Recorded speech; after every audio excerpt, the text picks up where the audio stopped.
اعوذ باللہ من الشیطان الرجیم، بسم اللہ الرحمن الرحیم۔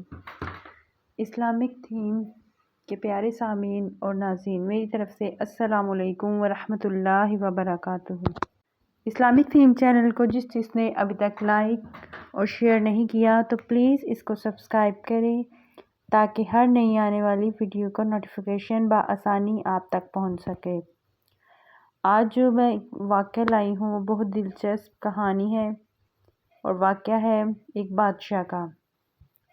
ایک بادشاہ نے رات کو عجیب خواب دیکھا۔ ایک عورت بادشاہ سے کہہ رہی ہے کہ آج آؤں یا کل۔ بادشاہ ڈر گیا اور اس کی آنکھ کھل گئی۔ دوسرے دن دوبارہ بادشاہ کو وہی خواب آیا۔ جب مسلسل 3 راتوں کو بادشاہ کو ایک ہی خواب آیا تو بادشاہ نے اپنی بیٹی مہر النساء سے خواب کی تعبیر پوچھی۔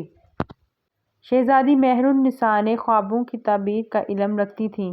شہزادی نے بادشاہ سے کہا، اس بار اگر آپ کو خواب میں وہی عورت آ کر پوچھے آج آؤں یا کل تو آپ کہہ دیجیے گا کہ نہ آج آؤ نہ کل بلکہ ابھی آ جاؤ۔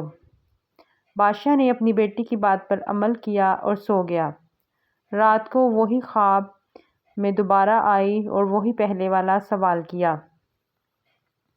بادشاہ نے عورت سے کہا، تم ابھی کے ابھی ہی آ جاؤ۔ عورت مسکرائی اور غائب ہو گئی۔ صبح بادشاہ جیسے ہی نیند سے بیدار ہوا تو ایک درباری نے اطلاع دی کہ پڑوسی ملک کے بادشاہ نے ہمارے ملک پر حملہ کر دیا ہے۔ بادشاہ نے فوراً اپنی افواج کو حکم دیا کہ جنگ کی تیاری کی جائے، مگر دشمن فوج نے اچانک حملہ کر دیا، اس لیے ان کے حملے کا جواب دینا اتنا آسان نہیں تھا۔ بادشاہ کی فوج کو پسپائی اختیار کرنا پڑی۔ جب بادشاہ کو یقین ہو گیا کہ اب شکست یقینی ہے، تب اپنی بیٹی کو لے کر ایک جنگل کی طرف بھاگنے لگا۔ بادشاہ کو جنگل میں ہی شام ہو گئی۔ بھاگ بھاگ کر وہ تھک گیا۔ جنگل کے پار بادشاہ کو ایک گھر نظر آیا تو بادشاہ گھر کی طرف روانہ ہوا۔ بادشاہ نے دروازے پر دستک دی تو باہر ایک آدمی آیا جو بادشاہ کے دربار کی وزارت کر چکا تھا۔ اس نے بادشاہ کو اندر آنے کا کہا۔ بادشاہ نے وزیر کو سب بتا دیا تو وزیر نے کہا، آپ جتنے دن چاہے میرے گھر میں رہ سکتے ہیں۔ آپ کے میرے اوپر بہت سارے احسانات ہیں۔ آپ کی خدمت کر کر مجھے اچھا محسوس ہوگا۔ تو بادشاہ خوش ہوا۔ تھوڑی دیر بعد بادشاہ کو وزیر اور اس کی بیوی کی باتوں کی آواز آئی۔ وزیر اپنی بیوی سے کہہ رہا تھا کہ یہ مصیبت اب پتہ نہیں کتنے دن ہمارے گھر میں رہے گی۔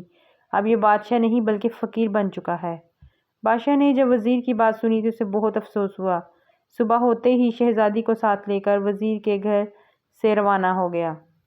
وزیر نے روکنا چاہا تو بادشاہ نے کہا کہ میں بہت رہ لیا، اب شکریہ، اب مزید آپ کو تکلیف نہیں دینا چاہتا۔ بادشاہ آگے بڑھا تو سرحد کے پار ایک چھوٹی سی ریاست میں داخل ہوا تو اس ریاست کے نواب نے بادشاہ کو دیکھا تو خوش ہوا۔ نواب بادشاہ کا پرانا دوست تھا اور نواب کو جب حقیقت کا پتہ چلا تو اسے بہت افسوس ہوا۔ نواب بادشاہ کو اپنے گھر لے آیا۔ پہلی ہی رات میں نواب کی بیوی کو مرگی جیسی ایک بیماری لگ گئی۔ نواب ایک عامل کو گھر لے کے آیا تو عامل نے بتایا کہ جو مہمان آپ کے گھر ٹھہرے ہیں وہ آپ کے لیے منحوس ہیں۔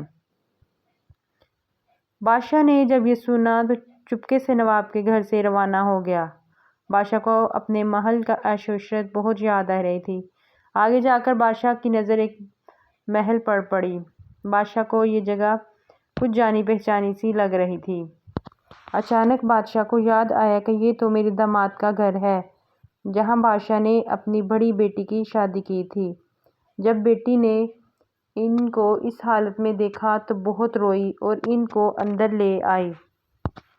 تھکا ہارا بادشاہ جب سونے لگا تو اس کی نظر چھت پر لگے ایک سونے کے فانوس پر پڑی۔ غور سے دیکھا تو فانوس کو ایک دیمک نما کیڑا کھا رہا تھا۔ بادشاہ جلدی سے اٹھ کر بیٹھ گیا کہ کہیں فانوس میرے اوپر ہی نہ گر جائے۔ دیواروں پر غور کیا تو دیکھا کہ ادھر بھی کیڑے ہیں جو کمرے میں موجود ہر چیز کو دیمک کی طرح کھا رہے ہیں۔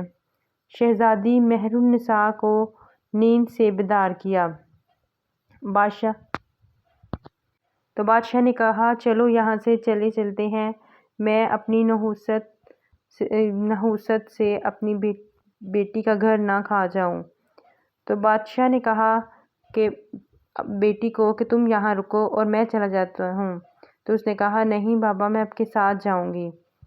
بادشاہ نے دور چلتے ہوئے ایک جھونپڑی دیکھی۔ بادشاہ جھونپڑی کے اندر داخل ہوا تو ایک درویش بیٹھا تھا۔ بادشاہ نے درویش کو سلام کیا اور درویش نے کہا تم نے خواب میں عورت کو آج ہی بلا کر اچھا کیا، کل بلاتے تو مشکل میں پھنس جاتے۔ بادشاہ درویش کی بات سے حیران ہوا اور درویش نے کہا تم نے خواب میں جو عورت دیکھی تھی وہ در حقیقت ایک آزمائش تھی، اور جو پوچھ رہی تھی آج آؤں یا کل۔ شہزادی مہر النساء جانتی تھی کہ بڑھاپے میں اگر آپ پر کوئی آزمائش آئی تو آپ برداشت نہیں کر پاتے، اس لیے آپ کی بیٹی نے آپ کو مشورہ دیا کہ اسے ابھی آنے کا کہو۔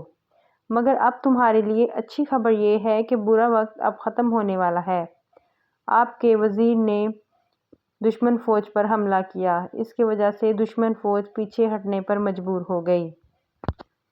وزیر آپ کی واپسی کا انتظار کر رہا ہے۔ بادشاہ یہ سن کر بہت خوش ہوا، خدا کا شکر ادا کیا کہ اس مشکل وقت سے نجات ملی۔ بادشاہ اور شہزادی جب محل پہنچے تو ان کا شاندار استقبال کیا گیا۔ کسی بھی مشکل گھڑی میں اگر صبر سے کام لیا جائے تو اچھا وقت بھی ضرور آتا ہے۔ مشکل وقت خدا کی طرف سے آزمائش ہوتی ہے اور مشکل کے بعد آسانی بھی ہوتی ہے۔